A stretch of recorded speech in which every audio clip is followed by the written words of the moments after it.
anatupa kanuni katika neno. Kumbuka Yesu Kristo anaitwa neno. Kwa hiyo tunakiona jambo lolote liko katika neno, basi tunaamua kwamba ni Yesu Kristo amesema. Ufunuo Yohana sura ya 19 kwa mfano. Ufunuo Yohana sura ya 19 mstari wa 13, naye amevikwa vazi lililochovya katika damu na jina lake aitwa neno la Mungu. Yesu Kristo ni neno. Yohana 1:1, hapo mwanzo kulikuwa kwa neno, na neno alikuwa kwa Mungu, na neno alikuwa Mungu. Mstari wa 14, na neno akafanyika mwili akakaa kwetu, nasi tukauona utukufu wa Mungu, utukufu kama wa mwana pekee atokaye kwa Baba, amejaa neema na kweli. Kwa Yesu Kristo ndiye aliyevaa mwili, ambaye sasa ndiye neno. Sasa Wakristo wengi wanaomba, mimi naomba na wengine wanaomba karibu kila mahali duniani, lakini ni ukweli usiopingika kwamba watu wengi wanaomba, lakini wanaojibiwa ni wachache sana. Swala la kujiuliza, kwa nini wengi wanaomba lakini wanaojibiwa ni wachache? Hapa kuna misingi 6 ya kuwa nayo kabla ya kuingia katika maombi, na wengi wanaikosea, na kwa sababu hiyo wengi wanaingia katika maombi wakiwa wamefanya makosa, na kwa sababu hiyo Mungu hawezi kusikiliza maombi ya namna hiyo. Sasa tunataka kwenda kuiangalia misingi hiyo 6. Msingi wa kwanza kabla ya kuingia katika maombi, wa kwanza, unatakiwa kusamehe waliokuudhi, waliokukosea, waliokuumiza. Unatakiwa wasamehe kwanza. Huo ni msingi namba 1. Yesu Kristo alisema nini? Yesu alisema katika Marko sura ya 11, Marko sura ya 11, huyu ni Yesu Kristo mwenyewe. Sasa Marko sura ya 11 mstari wa 25, Yesu alisema hivi: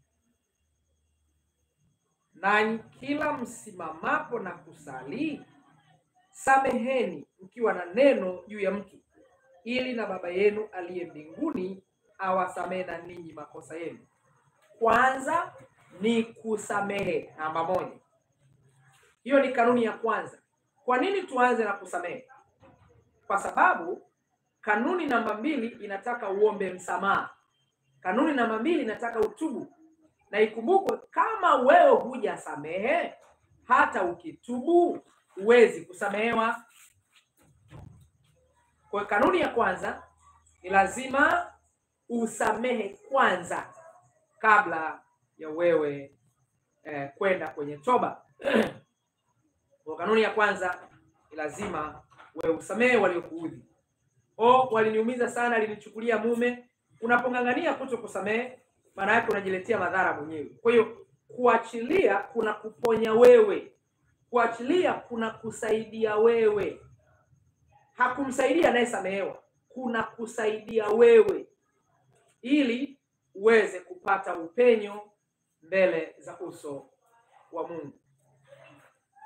Mimi aliniibia hela, sio aliniulia mtoto, alinichukulia mume, sio alinichukulia, mpaka sasa na vidonda vya tumbo, alinifilisi, mpaka sasa ninaishi kwenye nyumba ya kupanga, aliuzia nyumba zangu zote, akanipora mali zangu zote, akapora hela zangu zote. Ndio, lakini unatakiwa kusamehe ili upate upenyo wa kwenda mbele za Mungu. Hiyo ni hatua ya kwanza. Huo ni msingi wa kwanza. Msingi wa pili, unatakiwa kutubu wewe sasa. Msingi wa kwanza, samehe. Msingi wa pili, wewe uombe msamaha kwa Mungu. Utubu kwa Mungu.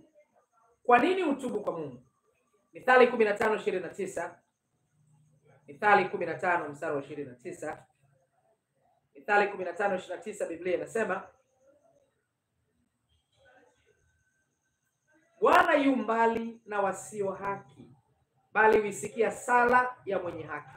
Huisikia sala ya mtakatifu. Huisikia sala ya asiyekuwa na dhambi. Kwa Mungu anasikia sala ya mtakatifu tu. Maana yake kama sio mtakatifu, kama sio mcha Mungu, Mungu hawezi kusikiliza maombi yako. Yohana sura ya 9 mstari wa 31. Mtu mmoja alijua kanuni, akainukuu mbele ya Mafarisayo.